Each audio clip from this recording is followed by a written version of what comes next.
The night I realized my marriage was already gone. I wasn't even looking for proof. I was just trying to survive the silence. That's not something I thought I'd ever admit out loud. But here I am saying it, because every story has a moment when the ground beneath your feet starts to crack, even if no one else can hear it yet. My name is Lavra. I'm 37 years old, living in San Diego, California. From the outside, it sounds like a dream sunlight almost every day. Palm trees swaying against the ocean breeze, a city that tourists call paradise. But when you live inside a paradise and still feel lonely, the contrast becomes unbearable. I share an apartment with my husband Daniel and our 12-year-old daughter Sophia. To strangers, we look like a family. To me, it feels like three separate lives brushing against each other without ever meeting. Daniel is always on the move.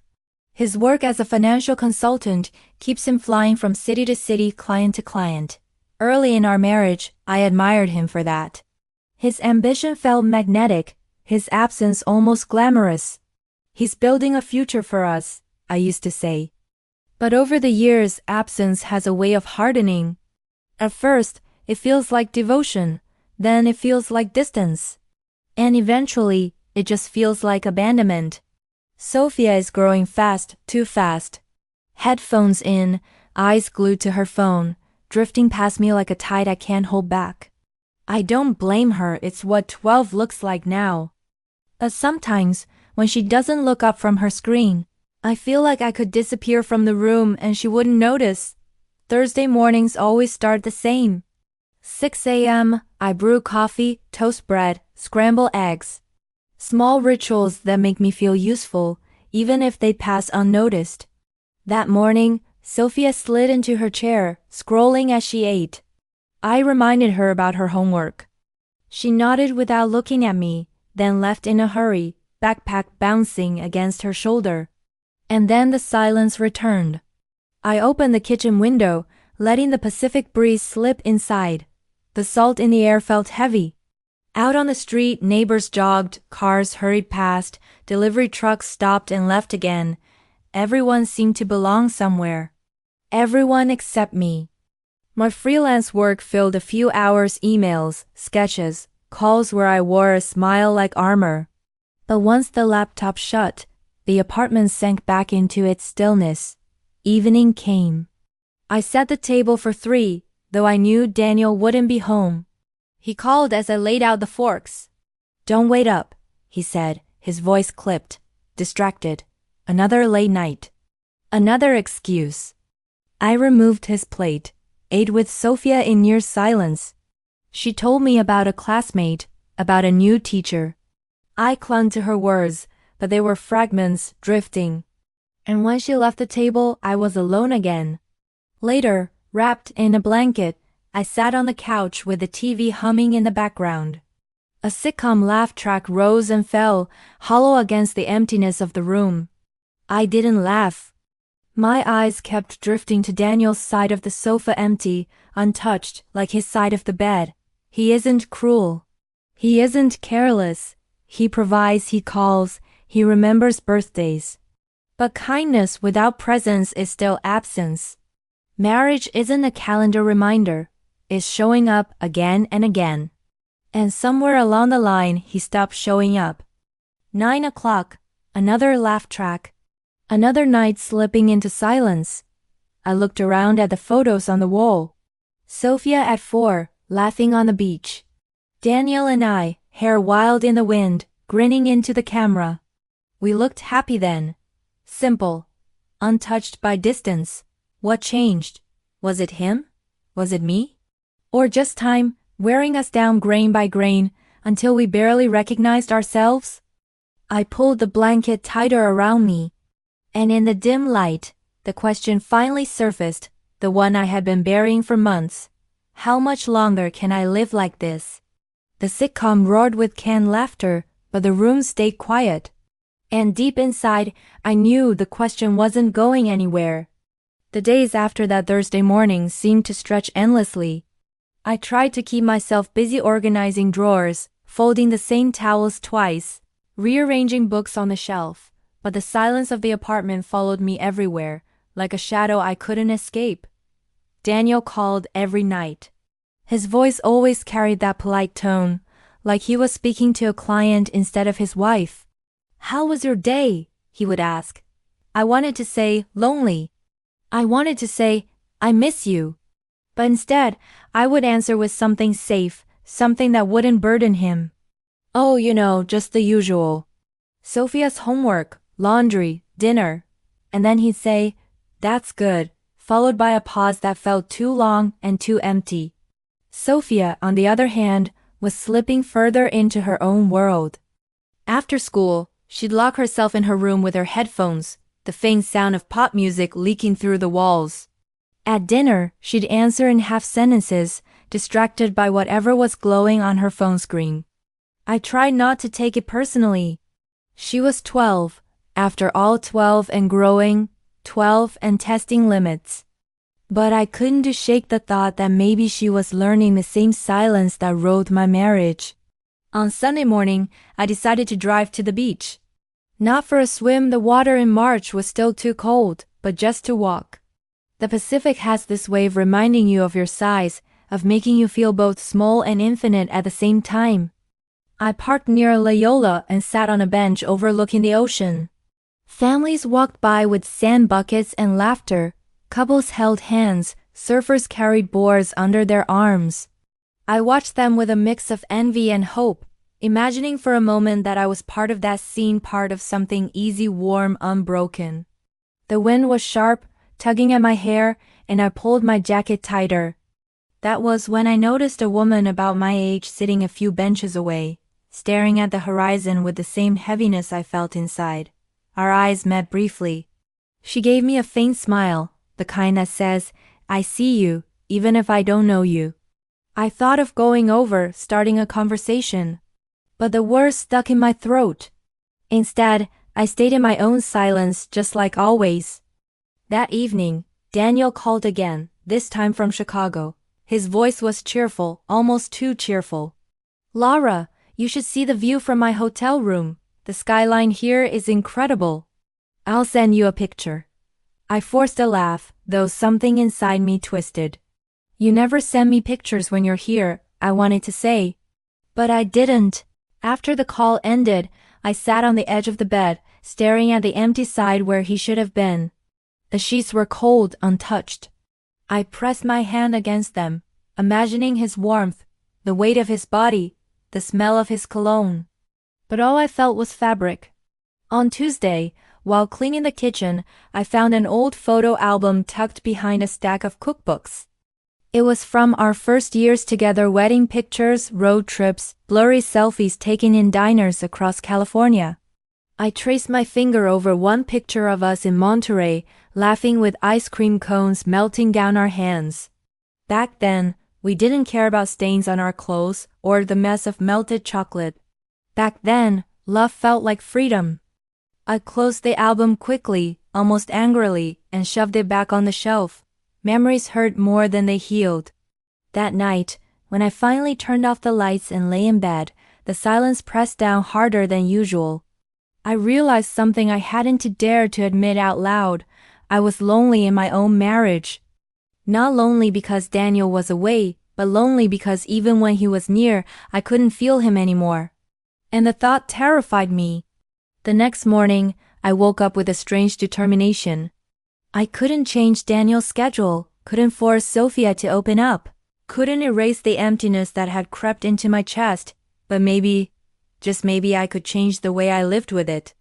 I poured myself a cup of coffee, opened the blinds wide to let the sun flood the kitchen, and whispered to myself, something has to shift. If not him, then me. And deep down, I knew that shift was coming sooner than I thought. By mid-March, the days started to feel like copies of each other. I would wake up before sunrise, make coffee, pack Sophia's lunch, and watch her leave for school with barely a word. Then, the apartment would fall into that heavy silence again, broken only by the hum of the refrigerator or the occasional sound of traffic from outside. I tried filling the hours with chores, laundry, dusting, cleaning windows that didn't really need cleaning. But when the house is spotless and your heart is not, the contrast becomes unbearable. Sometimes, I would stand in front of the mirror in the hallway, staring at myself. 37 years old. Hair a little duller than it used to be. Lines starting to form near my eyes. I would pull my cheeks back slightly with my fingers, pretending to erase the years. Pretending that Daniel would look at me the way he once did. One afternoon, as I folded laundry on the couch, I picked up one of Daniel's shirts. Navy blue cotton, still faintly carrying his scent. For a moment, I pressed it against my face, inhaling deeply. I wanted to feel close to him, even if it was through fabric, but instead of comfort, it left me hollow. Because I realized I couldn't remember the last time I had seen him wear it at home. The shirt slipped from my hands onto the floor, and I sat there, frozen, wondering when exactly the distance between us had stopped being temporary and started becoming the rule. Sophia noticed my moods, though she never asked about them directly. One evening, she came into the kitchen while I was chopping vegetables for dinner. "Mom, are you okay?" she asked, her voice small. I forced a smile, nodding too quickly. "Of course. Why?" You look sad a lot." Her words hit me harder than I expected. I put down the knife and leaned against the counter, searching for a way to respond. "I'm fine, sweetie. Just tired, that's all." She didn't look convinced. She gave me one of those long stares that only children can give, the kind that sees more than you want them to. Then she shrugged and walked away, leaving me with my half-cut carrots and a lump in my throat. The following weekend, Daniel was supposed to come home. I cleaned the house more thoroughly than necessary, changed the sheets, even bought a bottle of wine I knew he liked. I told myself it was about making him feel welcome, but deep down, it was about proving to myself that there was still something to fight for. He arrived late on Saturday night. Sophia had already gone to bed. I stood by the door as he wheeled in his suitcase, smiling tiredly. "Hey," he said, dropping his bag. "Hi," I answered, my voice softer than I intended. He hugged me, quick and distracted, as if already thinking about the next trip. The smell of his cologne was there, but faint, almost foreign. We sat on the couch for a while, talking about practical things, his work, Sophia's grades, bills to be paid. It felt more like a business meeting than a reunion. When I tried to tell him about the beach walk, about the woman on the bench, about how lonely I had been feeling, he nodded but didn't ask more. His eyes were already tired, searching for rest. Later that night, lying beside him in the dark, I listened to his breathing steady into sleep. I wanted to reach out, to touch his hand, to whisper something honest. But the fear of indifference held me back. So I turned away, staring at the wall, and let the silence win again. Sunday morning came with its own disappointments. Daniel spent most of the day answering emails on his laptop, the glow of the screen reflecting in his glasses. I moved around the house quietly, like a guest afraid to disturb the host. At one point, I stood in the doorway, watching him type. I almost asked if he could close the computer, just for an hour, just to sit with me and drink the wine I had bought. But I swallowed the words. By evening he was packing again. The suitcase clicked shut, and with it, something inside me seemed to close too. That night, after Sophia went to bed, I poured myself a glass of the wine anyway. I sat alone at the kitchen table, the bottle half open, the other glass untouched across from me. And that's when I realized I was no longer waiting for Daniel to notice me. I was waiting for myself. Waiting to recognize the woman I used to be before the silence took over. The thought was unsettling but also liberating. Because if I was waiting for myself, maybe I could actually arrive. April arrived with unpredictable skies, sunshine in the morning, rain in the afternoon, wind at night. It matched my moods perfectly. Unstable, shifting, never staying in one place long enough for me to feel safe. Sophia was turning 12 soon, and the preparations for her birthday gave me something to focus on. She wanted a small party, just a few friends from school, balloons, and her favorite chocolate cake. I threw myself into planning it, clinging to the details as if they could anchor me. But even as I wrote lists and browsed decorations, I felt a strange emptiness in the pit of my stomach. Because I knew Daniel wouldn't be there. He had already warned me, another conference, another city, another excuse carved into the calendar. I didn't tell Sophia right away. I couldn't bring myself to see her disappointment. Instead, I let her talk about how her dad would finally see her blow out the candles this year. I smiled and nodded, hating myself for lying by omission.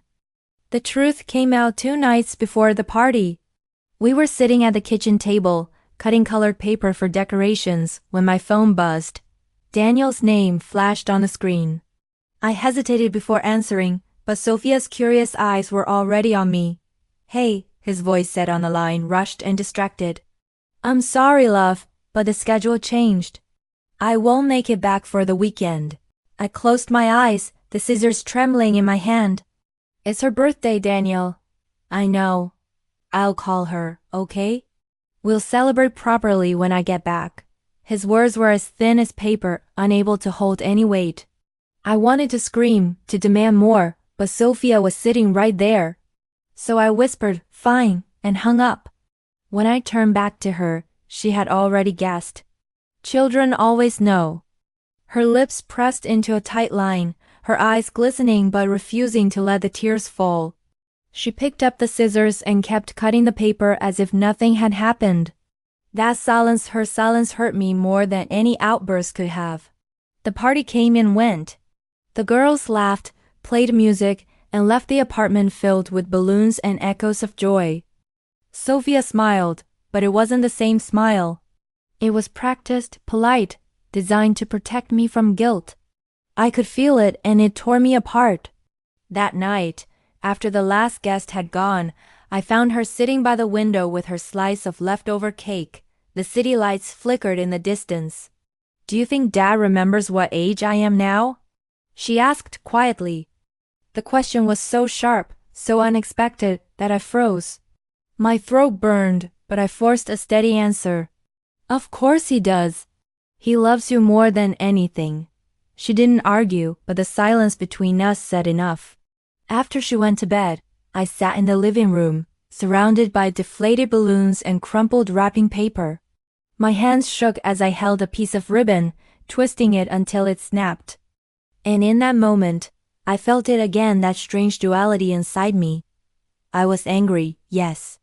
But beneath the anger was something more dangerous: resignation. It scared me because resignation feels almost like acceptance, and acceptance means the end of resistance. That night I made a decision. I would not let silence swallow me anymore. The next morning, I walked to the bookstore near the square. I hadn't bought a book in months, maybe years, but something inside pushed me toward the shelves. I wanted stories, voices, anything to remind me of different lives. My hands landed on a novel about a woman rebuilding her world after loss. I didn't even read the back cover. I just bought it, clutching it like a lifeline. At home, I began reading at the kitchen table, the sunlight slanting through the curtains. The words on the page pulled me in, showing me another woman's pain, another woman's fight. And slowly, something cracked open inside me. I read until my eyes blurred, until Sophia came home from school and asked, surprised, "You're reading again?" "Yes," I said, and for the first time in months, the word carried warmth. That night, lying in bed alone, I thought of the woman in the book. How she found strength in the small things: morning walks, conversations with strangers, the act of writing her own story, and I realized I could do the same. I wasn't ready yet. Not fully. But I felt the edge of something new, waiting just beyond the familiarity of my loneliness. It was fragile, uncertain, like a flame that could vanish with the slightest breath. But it was there. And for the first time in a long time, I dared to believe it might grow. The weeks after Sophia's birthday blurred together like smudged ink on a page. I kept moving: school runs, grocery trips, late-night grading, but beneath it all, the silence between Daniel and me grew thicker, heavier, like smoke filling a room. He called, of course. Short calls, clipped sentences. He asked about Sophia's grades, about the weather in San Diego, about bills. But he never asked about me. Not once. Sometimes, I caught myself staring at the phone after we hung up, wondering if he even noticed the exhaustion in my voice. Or maybe he noticed and simply chose to ignore it. I told myself not to think like that. But the thoughts came anyway, slipping through the cracks. One night, after Sophia had gone to bed, I sat with the book I'd bought, tracing the underlined sentences I had scribbled in pencil. Words about resilience, about learning to breathe even when the air felt poisoned. I read them over and over, like a prayer. That was when I remembered something I had almost forgotten about myself. I used to write. Back in college, before Daniel, before motherhood, I filled journals with pages of stories, fragments of characters, whispers of dialogue. I wrote about heartbreaks I hadn't lived yet, about betrayals I couldn't imagine, about women who lost everything and somehow found more.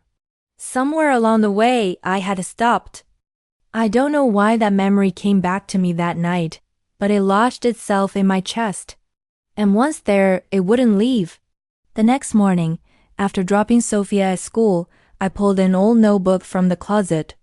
The cover was torn, the pages yellowed, but it still smelled faintly of ink and hope. My hands trembled as I opened it. The words inside were messy, clumsy, written by a girl who believed the world would listen. And for the first time in years, I wanted to add to them. I sat at the table with a pen, staring at the blank page. My heart pounded, my mind raced, but nothing came. I felt foolish, childish, like someone reaching for a language they no longer spoke. Then I wrote a single sentence. She waited for him, but he never returned. I stared at it for a long time. It wasn't much, but it was a beginning. The following days I carved out slivers of time, 15 minutes before bed, 20 minutes after breakfast, just to write. Little by little, words gathered. Sometimes they made sense. Sometimes they didn't. But every sentence felt like reclaiming a part of myself I thought was lost. Daniel didn't notice. Or maybe he didn't care. His absence had become so routine that my small rebellion slipped under his radar. But Sophia noticed. One evening, she wandered into the kitchen while I was bent over the notebook. "What are you doing?" she asked, tilting her head. "I'm writing," I said, almost shyly. Her eyes widened. "Like a book?" "Something like that." She smiled in a way I hadn't seen in months. "Can I read it someday?" "Maybe," I laughed. "When it's ready." She nodded, satisfied, and went back to her room.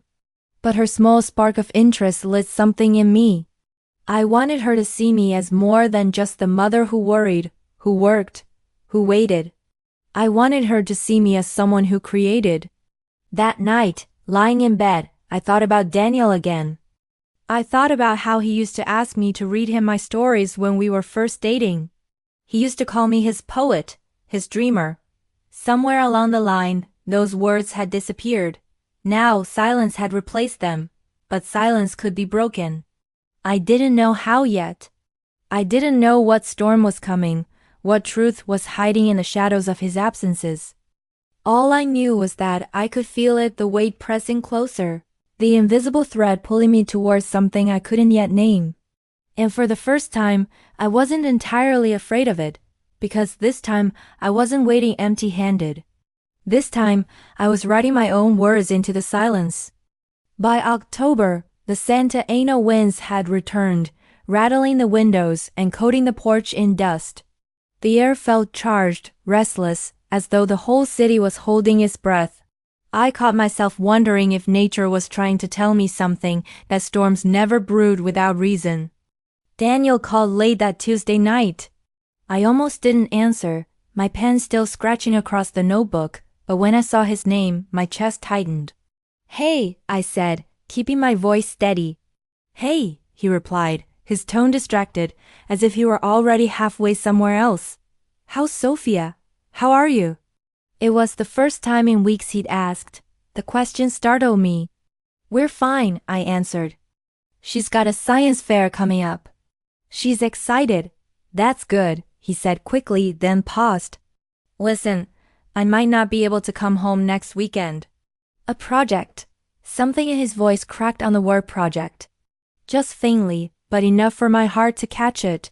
I didn't press. Instead, I murmured, okay, and let the silence spread.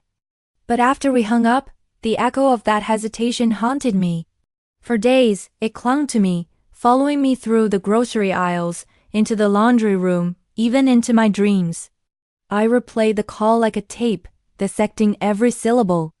There had always been excuses, meetings, deadlines, travel. But this felt different. This felt rehearsed. And yet, I couldn't decide what hurt more, the possibility that he was lying, or the certainty that I had stopped being part of his truth. One Saturday morning, while Sophia was at a sleepover, I sat at the kitchen table with my notebook, staring at the sentence I had written the night before. She knew the silence was a lie in disguise. The words felt too sharp, too close. I set the pen down and closed my eyes. I could almost hear Daniel's laugh, the way it used to be, loud and unguarded. I could almost feel his hand brushing mine across the couch. Memories came rushing, uninvited, and I wondered if I was clinging to ghosts. That afternoon, I decided to clean.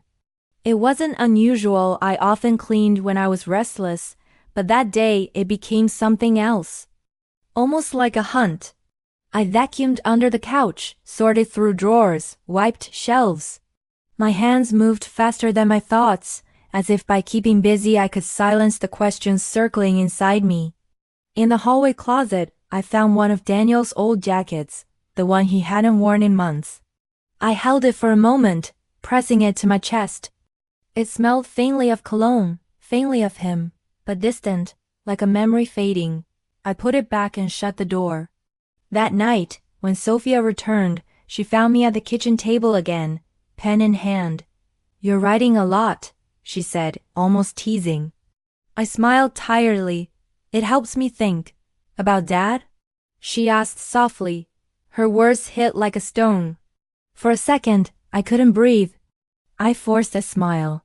"About everything." She didn't push. But the way her eyes lingered on me told me she understood more than I wanted her to.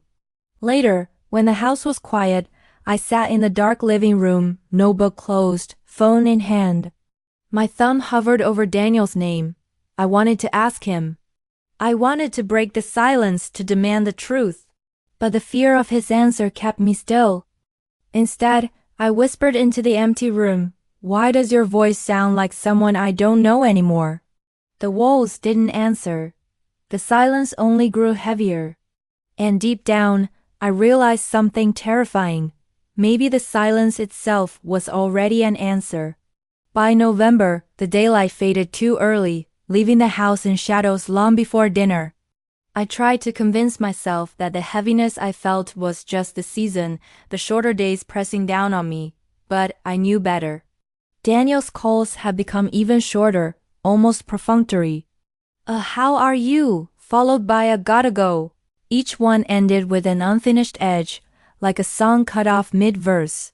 One evening, after Sophia went to bed, I sat on the porch with a blanket around my shoulders. The air was cool, the streets quiet, only the distant hum of cars breaking the stillness. I opened my notebook, but the words refused to come. Instead, I found myself scrolling through old photos on my phone. Daniel holding Sophia at the zoo, the three of us laughing on a beach trip, his arm around me at Christmas years ago. His smile in those pictures felt like a stranger's now. A notification buzzed, a message from him, "Working late. Don't wait up." That was it. No good night, no love. Just another dismissal. I closed my eyes, clutching the phone, and for the first time anger burned hotter than sadness. The next morning, I decided to change the routine. After dropping Sophia at school, instead of heading straight home, I stopped at a cafe downtown. I ordered a coffee and sat by the window with my notebook, forcing myself to write. People bustled around me, students tapping at laptops, couples laughing over pastries, a woman in scrubs sipping tea before her shift. For once, I didn't feel invisible. I was just another face in the room, another life unfolding. And then, Without meaning to, I wrote about a woman waiting for a man who never arrived. A woman who finally stopped waiting.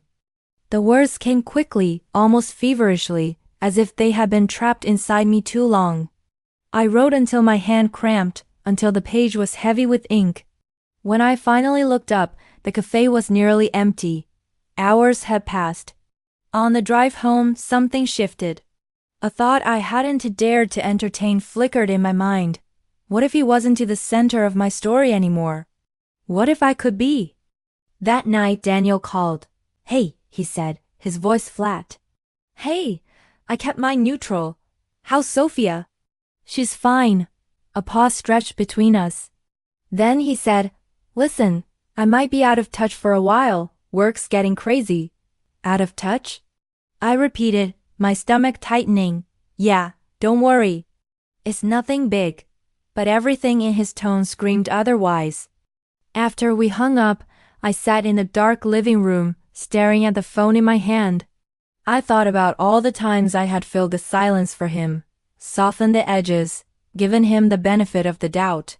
Not this time. This time, I let the silence stand. Days later, Sophia asked if Daniel would be home for Thanksgiving. Her voice was hopeful, her eyes bright. I hesitated, forcing a smile I didn't feel. "I don't know, sweetheart. But we'll still have a beautiful dinner, just you and me." She nodded, though the disappointment flickered across her face before she could hide it. That evening, as I chopped vegetables for dinner, I thought about the life I was holding together with my bare hands. A life stitched from small rituals, quiet strength, and the refusal to fall apart. But under it all, a truth whispered louder each day. Something was unraveling, just beyond my reach. I didn't know when it would reveal itself. I only knew it was coming. And when it did, I had to be ready not just to face it, but to survive it. Thanksgiving came and went without Daniel. I set the table anyway, 2 plates, candles lit, a pumpkin pie Sophia insisted we bake together. She was quieter than usual, her fork clinking against the plate as she pushed turkey around without eating much. "Do you think Dad will come for Christmas?" she asked finally, her voice small. I swallowed hard. "Maybe," I said. "We'll see." The words tasted like ash. After dinner, when Sophia went to bed, I stayed at the table alone, staring at the flickering candle until it burned out. The silence in the house wasn't just absence anymore, it was accusation. Daniel had called briefly that afternoon, just long enough to offer an excuse about last-minute deadlines. His voice had been cheerful, almost forced, but there was something brittle underneath it. Something I couldn't name yet. Later that week, while cleaning the kitchen, I noticed his tablet on the counter. He must have forgotten it on his last visit home, weeks ago. I hesitated, staring at the dark screen. My chest tightened, waging a war between curiosity and guilt. I didn't open it, not then. Instead, I tucked it into the drawer and told myself it wasn't mine to touch. But the thought lingered. That night, as I tried to write, the pen faltered in my hand. My characters were restless, whispering doubts I didn't want to hear. One sentence spilled onto the page almost by itself. "Truth hides in plain sight, waiting for the moment we dare to look." I dropped the pen. The next day, at Sophia's school, I bumped into another parent I vaguely knew, Lena, a tall woman with sharp eyes and an easy laugh. She asked politely about Daniel, if he'd be joining us for the school's holiday performance. I forced a smile. "He's busy with work."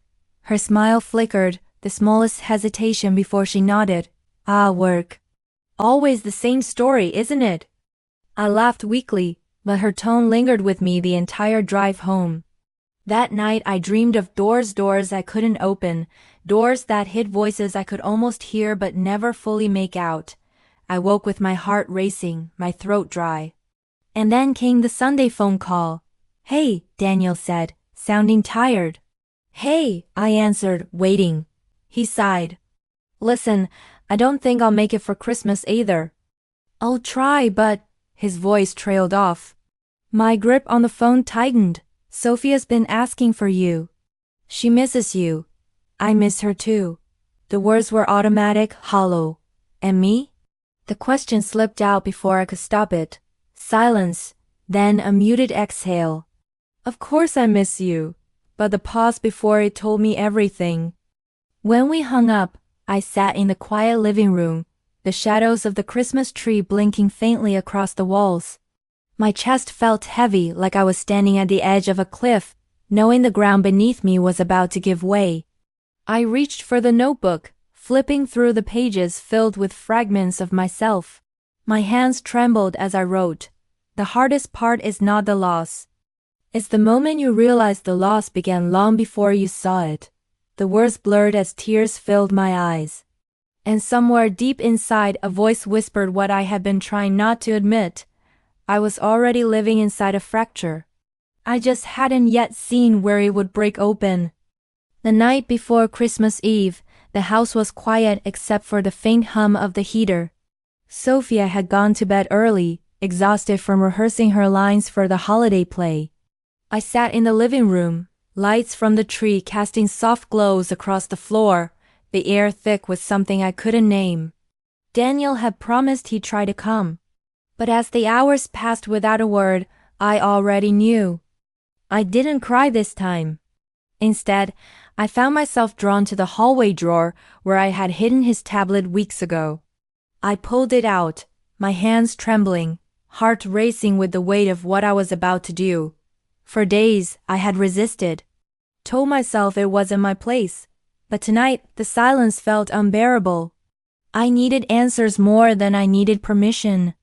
The screen lit up easily. No password. My reflection stared back at me in the glass for a moment before I opened the mail app. The first messages were ordinary work updates, newsletters, reminders. But then, buried between them, I saw a thread that stopped me cold. The name wasn't familiar. The words were, I can't wait until next week. Last night was amazing. I miss you already. Wish you were here instead of there. My stomach twisted. I read them over and over, unable to believe the letters formed the words I dreaded. The dates were recent, too recent. My hands shook so badly I nearly dropped the tablet. I closed it, shoved it back into the drawer. But the damage was already done. The silence had spoken, louder than any confession ever could. I sat on the couch in the glow of the Christmas lights, my whole body trembling. Memories flooded in, late calls, rushed excuses, that pause when I asked if he missed me. It all lined up now, each detail slotting into place like cruel puzzle pieces. I wanted to scream, to smash the tablet against the wall, to call him and demand the truth.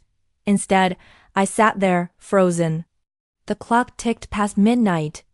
I thought about Sophia, sleeping peacefully in her room, dreaming of Christmas morning.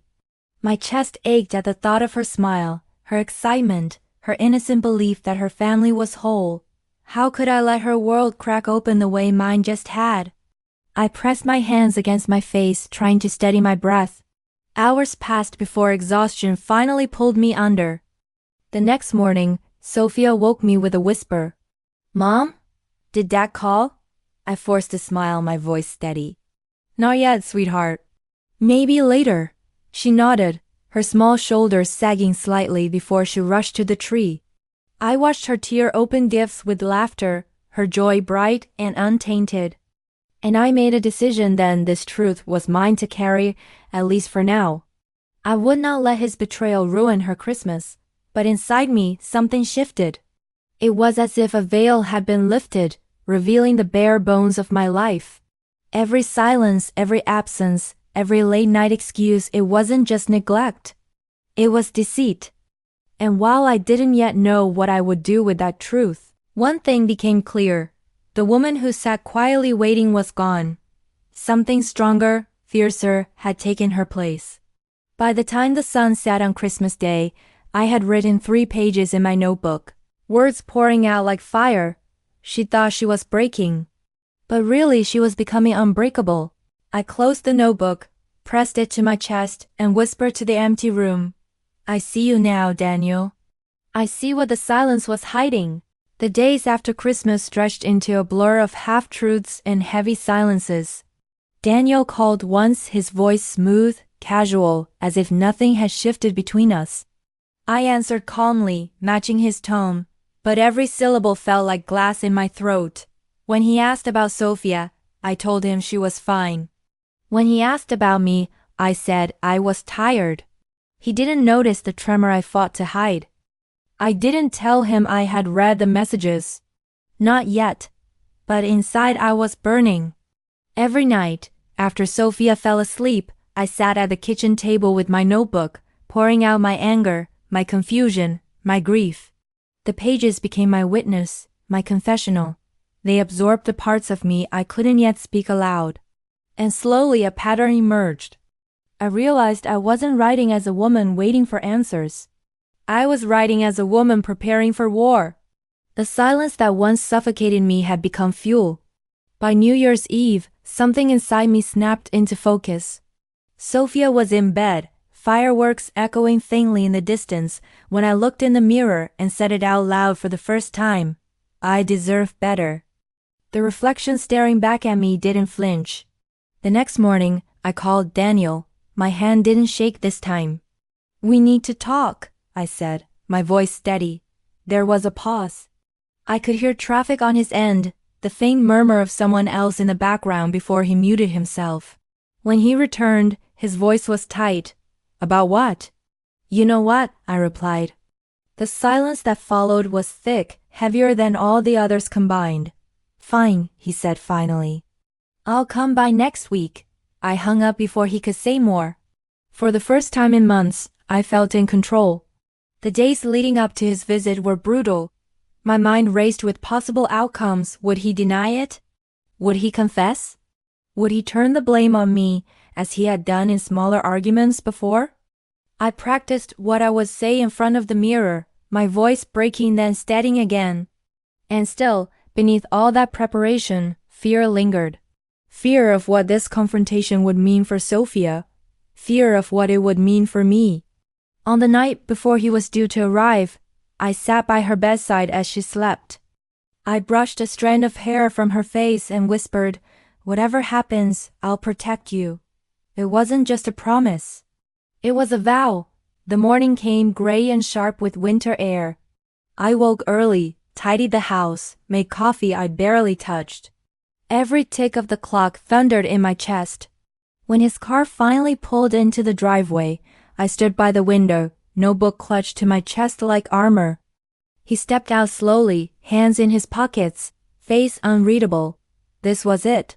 The silence was over. And as I opened the door, the weight of all the nights I had endured without answers surged through me, not as weakness, but as strength. I was no longer waiting. I was ready. The air inside the house felt heavier than usual, as if the walls themselves were holding their breath. Daniel stood in the doorway, shifting his weight, his eyes scanning the living room like it was unfamiliar ground. I gestured for him to sit, but I didn't join him. Instead, I stayed standing, notebook in hand. "I found your messages," I said, my voice sharp, unflinching. His head snapped up, the mask on his face faltering. "What are you talking about?" "Don't do that," I cut him off. "Don't insult me with denial. I read them, Daniel. The late-night texts, the phone calls. I know." For the first time in years, I saw panic flicker across his features. His mouth opened, then closed, like he was searching for a script and couldn't find it. "I was lonely," he muttered finally, his voice small, almost rehearsed. "Lonely?" I repeated, the word laced with disbelief. "I've been here every single day, holding everything together, taking care of Sophia, waiting for you, and you call that lonely?" His shoulders slumped. He tried to reach for the coffee cup on the table, but his hands trembled. It wasn't serious. It didn't mean anything. My laugh came out sharp, bitter. It meant enough for you to hide it. It meant enough to make me doubt myself every night. The silence that followed was brutal. He looked smaller somehow, shrunken by the truth laid bare between us. I opened my notebook and placed it on the table. The pages were filled with my handwriting, raw, jagged, relentless. "Do you know what this is?" I asked. He shook his head. It's every thought I had while you were gone. Every night I sat here wondering why I wasn't enough. Every page is a reminder of what your absence cost me. Daniel's eyes darted toward the notebook, but he didn't touch it. This ends today, I said, my voice steady now. No more excuses. No more lies. He leaned forward, his tone suddenly pleading, we can fix this. For Sophia, she needs her parents together. That sentence lit something inside me, not the desperation he intended, but a fire. For Sophia? I said, my voice breaking, then hardening again. She needs a mother who won't let herself be erased. She needs a home built on honesty, not on secrets. The truth landed like a strike. He flinched, his jaw tightening. I'm done, Daniel, I whispered. And for the first time, I meant it. He stood, running a hand through his hair, pacing the room like a caged animal. You don't understand what you're throwing away. No, I said, straightening my spine. You don't understand what you already threw away. The finality in my tone silenced him. He stopped pacing, his shoulders sagging, and for a fleeting moment, he looked at me the way he used to, before the distance, before the betrayal. But it was too late. The woman standing in front of him wasn't the same woman who had waited at this window for months, clutching her phone like a lifeline. This woman was ready to let go. When he finally walked out, the door closing behind him with a dull thud, I didn't collapse into tears. I didn't chase him. I simply stood there, breathing, feeling the weight of years lift from my chest. The silence that filled the house wasn't suffocating anymore. It was freedom.